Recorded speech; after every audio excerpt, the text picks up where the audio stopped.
నిర్గమకాండము 25వ అధ్యాయము. యెహోవా మోషేకు ఇలాగు సెలవిచ్చెను. నాకు ప్రతిష్ఠార్పణ తీసుకుని రండని ఇశ్రాయేలీయులతో చెప్పుము. మనఃపూర్వకంగా అర్పించు ప్రతి మనిషిని యొద్ద దాని తీసుకొనవలెను. మీరు వారి యొద్ద తీసుకొనవలసిన అర్పణలేవనగా బంగారు, వెండి, ఇత్తడి, నీల, ధూమ్ర, రక్తవర్ణములు, సన్నపునార, మేక వెంట్రుకలు, ఎరుపు రంగు వేసిన పొట్టేళ్ల తోళ్లు, సముద్ర వత్సల తోళ్లు, తుమ్మకర్రలు, ప్రదీపమునకు తైలము, అభిషేక తైలమునకును, పరిమళ ద్రవ్యముల ధూపమునకు సుగంధ సంభారములు, లేత పచ్చలు, ఏఫోదుకును పతకమునకును చెక్కు రత్నములు అనునవే. నేను వారిలో నివసించినట్లు వారు నాకు పరిశుద్ధ స్థలమును నిర్మింపవలెను. నేను నీకు కనపరచు విధముగా మందిరము యొక్క ఆ రూపమును, దాని ఉపకరణములన్నిటి రూపమును నిర్మింపవలెను. వారు తుమ్మకర్రతో నొక మందసమును చేయవలెను. దాని పొడుగు 2 మూరలున్నర, దాని వెడల్పు 3 మూరెడున్నర, దాని ఎత్తు 3 మూరెడున్నర, దానిమీద మేలిమి బంగారు రేకు పొదిగింపవలెను. లోపలను వెలుపలను దానికి పొదిగింపవలెను. దానిమీద బంగారు జవను చుట్టూ కట్టవలెను. దానికి 4 బంగారు ఉంగరములను పోతపోసి ఒక ప్రక్కను 2 ఉంగరములు, ఎదుటి ప్రక్కను 2 ఉంగరములు ఉండునట్లు దాని 4 కాళ్లకు వాటిని వేయవలెను. తుమ్మకర్రతో మోతకర్రలను చేసి వాటికి బంగారు రేకులను పొదిగించి వాటితో ఆ మందసమును మోయుటకు ఆ ప్రక్కల మీది ఉంగరములలో ఆ మోతకర్రలను దూర్చవలెను. ఆ మోతకర్రలు ఆ మందసపు ఉంగరములలోనే ఉండవలెను. వాటిని దాని యొద్ద నుండి తీయకూడదు. ఆ మందసములో నేను నీకిచ్చు శాసనములనుంచవలెను. మరియు నీవు మేలిమి బంగారుతో కరుణాపీఠమును చేయవలెను. దాని పొడుగు 2 మూరలున్నర, దాని వెడల్పు 3 మూరెడున్నర, మరియు 2 బంగారు కెరూబులను చేయవలెను. కరుణాపీఠము యొక్క 2 కొనలను నగిషీ పనిగా చేయవలెను. ఈ కొనను ఒక కెరూబును, ఆ కొనను ఒక కెరూబును చేయవలెను.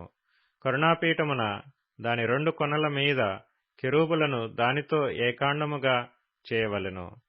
ఆ కెరూబులు పైకి విప్పిన రెక్కలు గలవై కరుణాపీఠమును తమ రెక్కలతో కప్పుచుండగా వాటి ముఖములు ఒండొంటికి ఎదురుగా నుండవలెను. ఆ కెరూబుల ముఖములు కరుణాపీఠము తట్టు నుండవలెను. నీవు ఆ కరుణాపీఠమును ఎత్తి ఆ మందసము మీద నుంచవలెను. నేను నీకిచ్చు శాసనములను ఆ మందసములో నుంచవలెను. అక్కడ నేను నిన్ను కలుసుకొని కరుణాపీఠం మీద నుండియు శాసనములు గల మందసము మీద నుండు 2 కెరూబుల మధ్య నుండియు నేను ఇశ్రాయేలీయుల నిమిత్తము మీకు ఆజ్ఞాపించు సమస్తమును నీకు తెలియచెప్పెదను. మరియు నీవు తుమ్మకర్రతో నొక బల్ల చేయవలెను. దాని పొడుగు 2 మూరలు, దాని వెడల్పు 1 మూర, దాని ఎత్తు 3 మూరెడున్నర. మేలిమి బంగారు రేకును దానికి పొదిగించి దాని చుట్టూ బంగారు జవను చేయింపవలెను. దానికి చుట్టూ బెత్తెడు బద్దె చేసి దాని బద్దెపైని చుట్టూను బంగారు జవ చేయవలెను. దానికి 4 బంగారు ఉంగరములను చేసి దాని 4 కాళ్లకుండు 4 మూలలలో ఆ ఉంగరములను తగిలింపవలెను. బల్ల మోయుటకు మోతకర్రలు ఉంగరములను బద్దెకు సమీపంగా నుండవలెను. ఆ మోతకర్రలు తుమ్మకర్రతో చేసి వాటి మీద బంగారు రేకు పొదిగింపవలెను. వాటితో బల్ల మోయబడును. మరియు నీవు దాని పల్లెములను, ధూపార్తులను, గిన్నెలను, పానీయార్పణముకు పాత్రలను దానికి చేయవలెను. మేలిమి బంగారుతో వాటిని చేయవలెను. నిత్యమును నా సన్నిధి రొట్టెలను ఈ బల్ల మీద ఉంచవలెను. మరియు నీవు మేలిమి బంగారుతో దీపవృక్షమును చేయవలెను. నకిషీ పనిగా ఈ దీపవృక్షము చేయవలెను. దాని ప్రకాండమును దాని శాఖలను నకిషీ పనిగా చేయవలెను. దాని కలశములు, దాని మొగ్గలు, దాని పువ్వులు దానితో ఏకాండమై ఉండవలెను. దీపవృక్షము యొక్క ఒక ప్రక్క నుండి 3 కొమ్మలు, దీపవృక్షము యొక్క 2వ ప్రక్క నుండి 3 కొమ్మలు, అనగా దాని ప్రక్కల నుండి 6 కొమ్మలు నిగుడవలెను. ఒక కొమ్మలో మొగ్గ, పువ్వు గల బాదము రూపమైన 3 కలశములు, 2వ కొమ్మలో మొగ్గ, పువ్వు గల బాదము రూపమైన 3 కలశములు, అట్లు దీపవృక్షము నుండి బయలుదేరు కొమ్మలలో నుండవలెను. మరియు దీపవృక్ష ప్రకాండములో బాదము రూపమైన 4 కలశములను, వాటి మొగ్గలను, వాటి పువ్వులను ఉండవలెను. దీపవృక్ష ప్రకాండము నుండి నిగుడు 6 కొమ్మలకు, దాని 2 కొమ్మల క్రింద ఏకాండమైన ఒక్కొక్క మొగ్గ చొప్పున ఉండవలెను. వాటి మొగ్గలు, వాటి కొమ్మలు దానితో ఏకాండమగును. అదంతయు మేలిమి బంగారుతో చేయబడిన ఏకాండమైన నకిషీ పనిగా ఉండవలెను. నీవు దానికి 7 దీపములను చేయవలెను. దాని ఎదుట వెలిగించున్నట్లు దాని దీపములను వెలిగింపవలెను. దాని కత్తెర చిప్పయు మేలిమి బంగారుతో చేయవలెను. ఆ ఉపకరణములన్నీ 40 వీసల మేలిమి బంగారుతో చేయవలెను. కొండమీద నీకు కనపరిచిన వాటి రూపము చొప్పున వాటిని చేయుటకు జాగ్రత్తపడుము. నిర్గమకాండము 26వ అధ్యాయము. మరియు నీవు 10 తెరలతో ఒక మందిరమును చేయవలెను. నీల ధూమ్ర రక్తవర్ణములు గల పేనిన సన్నపు నారతో వాటిని చిత్రకారుని పని అయిన కెరూబులు గల వాటినిగా చేయవలెను. ప్రతి తెర పొడుగు 28 మూరలు, ప్రతి తెర వెడల్పు 4 మూరలు. ఆ తెరలన్నిటికీ ఒకటే కొలత. 5 తెరలను ఒకదానితో ఒకటి కూర్పవలెను. మిగిలిన 5 తెరలను ఒకదానితో ఒకటి కూర్పవలెను. తెరల కూర్పు చివరను మొదటి తెర అంచున నీలి నూలుతో కొలుకులను చేయవలెను. రెండవ కూర్పు నందలి వెలుపలి తెర చివరను అట్లు చేయవలెను. ఒక తెరలో 50 కొలుకులను చేసి, ఆ కొలుకలు ఒకదానినొకటి తగులుకొన్నట్లు ఆ రెండవ కూర్పు నందలి తెర అంచున 50 కొలుకులను చేయవలెను. మరియు 50 బంగారు గుండీలను చేసి, ఆ గుండీల చేత ఆ తెరలను ఒకదానితో ఒకటి కూర్పవలెను. అది ఒకటే మందిరమగును. మరియు మందిరము పైని గుడారముగా మేక వెంట్రుకలతో తెరలు చేయవలెను. 11 తెరలను చేయవలెను. ప్రతి తెర పొడుగు 30 మూరలు, వెడల్పు 4 మూరలు. 11 తెరల కొలత ఒకటే. 5 తెరలను ఒకటిగాను, 6 తెరలను ఒకటిగాను ఒకదానికొకటి కూర్పవలెను. 6వ తెరను గుడారపు ఎదుటి భాగమున మడవవలెను.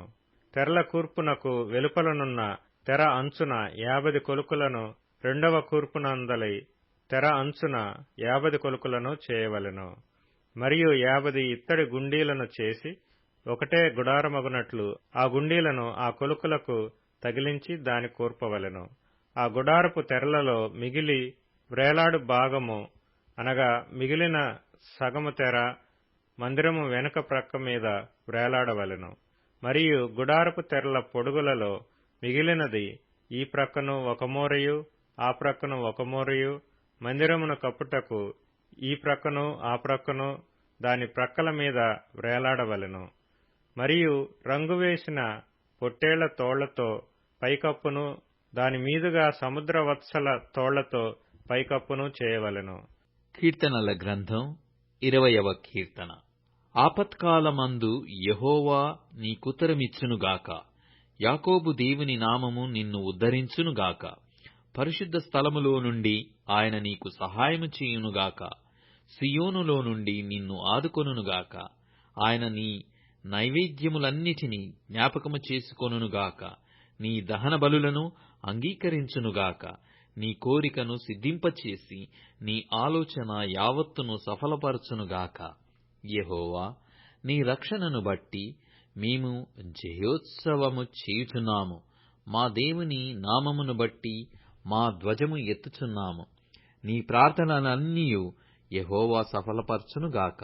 యెహోవా తన అభిషిక్తుని రక్షించునని నాకిప్పుడు తెలియును. రక్షణార్థమైన తన దక్షిణ హస్త బలము చూపును. తన పరిశుద్ధాకాశములో నుండి అతనికుత్తరమిచ్చును. కొందరు రథములను బట్టియు, కొందరు గుర్రములను బట్టియు అతిశయపడుదురు. మనమైతే మన దేవుడైన యెహోవా నామమును బట్టి అతిశయపడుదము. వారు కృంగి నేలమీద పడియున్నారు. మనము లేచి చక్కగా నిలుచున్నాము. యెహోవా రక్షింపుము. మేము మొర్రపెట్టునప్పుడు రాజు మాకుత్తరమిచ్చునుగాక. సామెతల గ్రంథం 4వ అధ్యాయము. నీ హృదయములో నుండి జీవధారలు బయలుదేరును. కాబట్టి అన్నిటికంటే ముఖ్యముగా నీ హృదయమును భద్రముగా కాపాడుకొనుము. మూర్ఖపు మాటలు నోటికి రానీయకుము, పెదవుల నుండి కుటిలమైన మాటలు రానీయకుము. మత్తయి సువార్త 25వ అధ్యాయం. పరలోక రాజ్యము తమ దివిటీలు పట్టుకొని పెండ్లి కుమారుని ఎదుర్కొనుటకు బయలుదేరిన 10 మంది కన్యకలను పోలియున్నది. వీరిలో 5 బుద్ధిలేనివారు, 5 బుద్ధిగలవారు. బుద్ధిలేనివారు తమ దివిటీలు పట్టుకొని తమతో కూడా నూనె తీసుకొని పోలేదు. బుద్ధిగలవారు తమ దివిటీలతో కూడా సిద్ధెలలో నూనె తీసుకొని పోయిరి. పెండ్లి కుమారుడు ఆలస్యము చేయగా వారందరూ కునికి నిద్రించుచూ ఉండిరి. అర్ధరాత్రి వేళ ఇదిగో పెండ్లి కుమారుడు అతనిని ఎదుర్కొన రండి అను కేక వినబడెను. అప్పుడు ఆ కన్యకలందరూ లేచి తమ దివిటీలను చక్కపరచిరి. గాని బుద్ధిలేని కన్యకలు, మా దివిటీలు ఆరిపోవుచున్నవి గనుక మీ నూనెలో కొంచెము మాకీయుడని బుద్ధిగల వారినడిగిరి. అందుకు బుద్ధిగల కన్యకలు, మాకును మీకును ఇది చాలదేమో, మీరు అమ్మవారి యొద్దకు పోయి కొనుక్కొనుడని చెప్పిరి. వారు కొనుక్కోను పోవుచుండగా పెండ్లి కుమారుడు వచ్చెను. అప్పుడు సిద్ధపడి ఉన్నవారు అతనితో కూడా పెండ్లి విందుకు లోపలికి పోయిరి. అంతటా తలుపు వేయబడెను. ఆ తరువాత తక్కిన కన్యకలు వచ్చి, అయ్యా అయ్యా, మాకు తలుపు తీయమని అడుగగా, అతడు మిమ్ము నెరగనని మీతో నిశ్చయముగా చెప్పుచున్నానెను. ఆ దినమైనను గడియ అయినను మీకు తెలియదు గనుక మెలకువగా ఉండుడి.